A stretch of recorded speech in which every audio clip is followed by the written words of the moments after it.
Assalamualaikum warahmatullahi wabarakatuh. Halo teman-teman, bagaimana kabarnya? Alhamdulillah. Oke. Jadi kami akan presentasi tentang penelitian yang sudah kami amati terkait masalah sosial.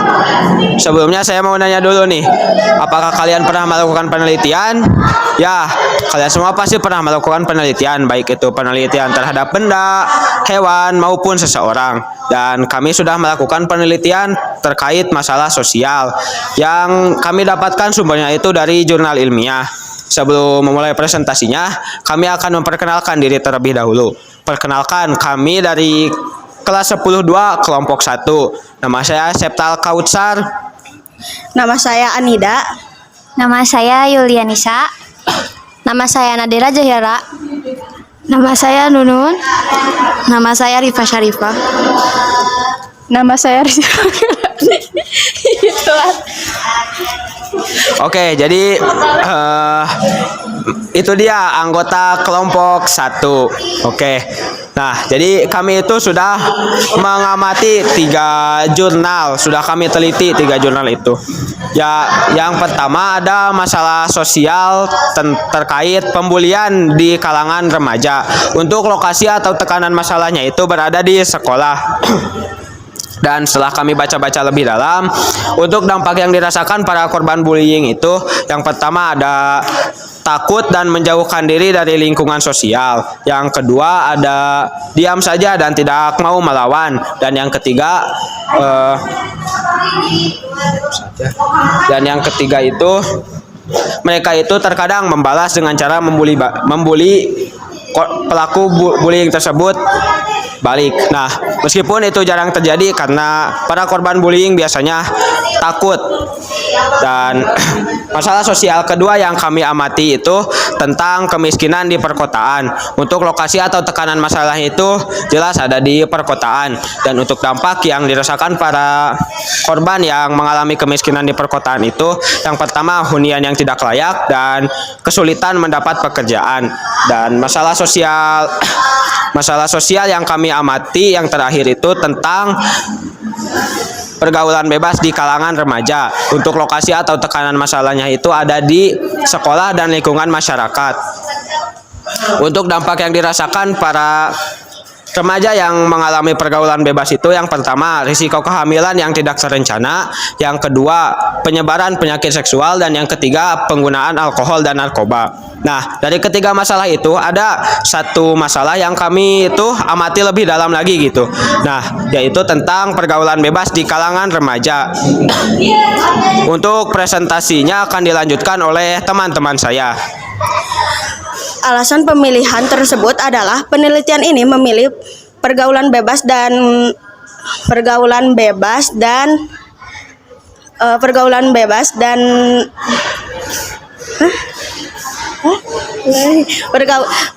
alasan pemilihan pergaulan bebas di kalangan remaja adalah karena masalah ini semakin kompleks dan mengkhawatirkan dengan dampak yang luas terhadap individu, ekonomi, sosial, dan budaya.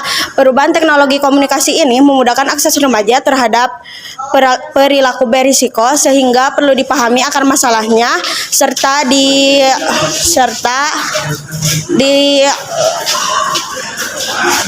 dirumuskan strategi pencegahan.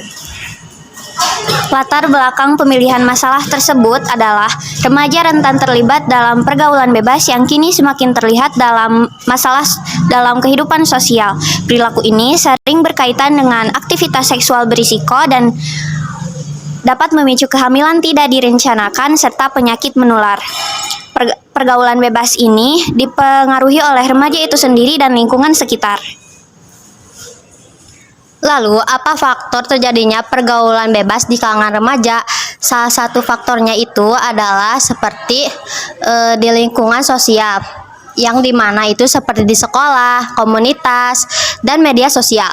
Lalu, bagaimana cara mengatasi pergaulan remaja? Caranya itu adalah pendidikan karakter dan nilai, seperti menanamkan nilai agama, etika, dan bertanggung jawab dengan sekolah dan orang tua.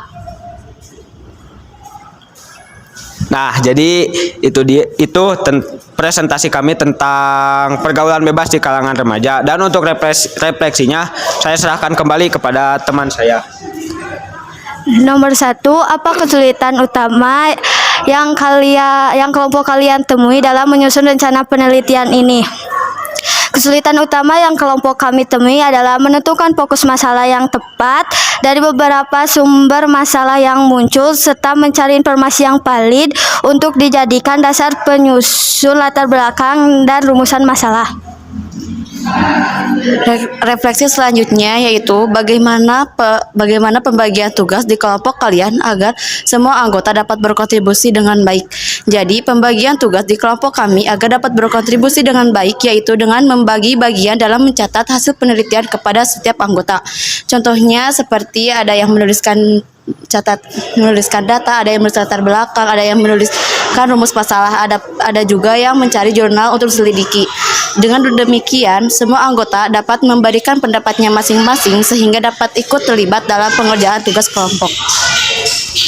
Yang ketiga, menurut kalian apa manfaat penelitian sosial seperti ini? Manfaat penelitian sosial bermanfaat untuk membantu kami memahami masalah yang dapat terjadi di lingkungan sekitar secara lebih mendalam, melatih kemampuan berpikir kritis, dan membuat kami lebih peka terhadap dampak sosial yang dialami masyarakat. Nah, jadi itu dia presentasi dari kelompok kami, mulai dari penelitiannya sampai ke refleksinya.